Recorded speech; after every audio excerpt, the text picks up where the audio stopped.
Alors donc, je m'appelle Véronique Mascret et j'ai changé de métier il y a environ 18 mois.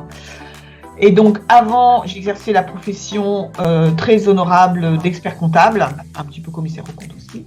Et donc j'ai une connaissance des entreprises. Et en cherchant quel métier je pourrais faire maintenant, je me suis tournée vers l'idée de l'évaluation d'entreprise. D'accord. Et en creusant ce sujet-là, je me suis aperçue qu'aujourd'hui, on ne pouvait plus faire d'évaluation d'entreprise si vous ne mettez pas dedans tout ce qui concerne la RSE. Et puis, en fait, en me formant, c'est tellement intéressant que maintenant, je mis ça en avant. Je vais dire, j'ai oublié l'évaluation d'entreprise, je peux toujours en faire une, mais c'est vraiment trop bien d'accompagner, trop intéressant d'accompagner les gens dans cette démarche. Eh bien, comme je vous disais à l'instant, j'ai monté bon, alors vous savez que quand vous êtes expert comptable, vous commencez votre métier en étant en formation chez un confrère. Donc vous êtes expert comptable stagiaire, c'est-à-dire que vous n'êtes pas encore diplômé à ce moment-là. Vous êtes dans le cursus de fin d'études, vous passez le diplôme et tout ça. Donc voilà, donc vous êtes en apprentissage en quelque sorte. Et puis un jour, parce que j'ai toujours eu envie de monter une entreprise ou d'être installé à mon propre compte, j'ai jamais imaginé autre chose en fait. Et donc j'ai assez rapidement monté un cabinet d'expertise comptable. Et puis après j'ai accompagné essentiellement des TPE et des PME. Je connais pas la grande entreprise, je me sens pas bien dans cet environnement-là. Donc je connais très bien les toutes petites entreprises. Architecte. Alors en fait j'ai voulu faire deux métiers. Quand j'avais une douzaine d'années, je voulais être prof d'histoire.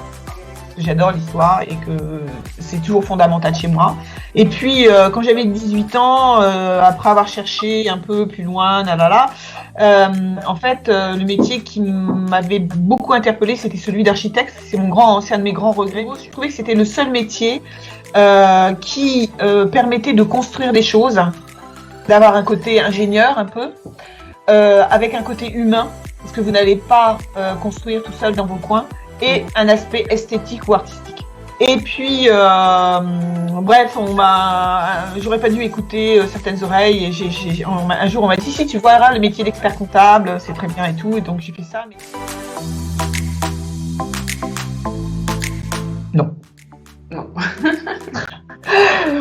Alors tout le monde est inspirant, hein. Ça peut aller de Marie Curie en passant par des grands ingénieurs aujourd'hui, voilà, tout ce qui fait avancer le monde. Toutes les personnes qui font avancer le monde vont être inspirantes.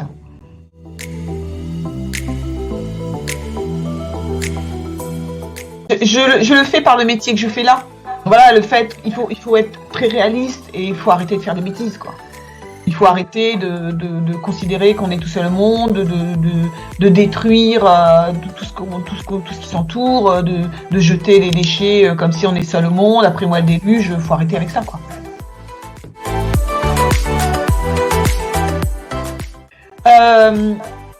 Pour faire tout ça, ne restons pas tout seuls. Rejoignons des groupements, des associations et même en tant qu'entrepreneur, le MEDEF c'est pas mal. Oui. Pour faire ce genre d'échange et pour travailler sur toutes ces choses-là pour faire avancer les entreprises. Il faut des entreprises, des associations ou des mouvements comme ça pour faire descendre un certain nombre d'idées et puis surtout d'actions. Voilà. Parce que en fait, ça fonctionne bien dans les entreprises que si vous embarquez tout le monde. La première chose à faire quand vous voulez installer la RSE dans une entreprise, c'est d'embarquer tout le monde, toutes vos équipes. Quel que soit le niveau hiérarchique, il faut embarquer tout le monde. Donc, si vous voulez que ça fonctionne bien. Et donc, voilà. Et au sein du MEDEF, c'est peut-être d'embarquer toutes les entreprises les unes après les autres. Voilà, c'est ça. Et à ça que ça va servir.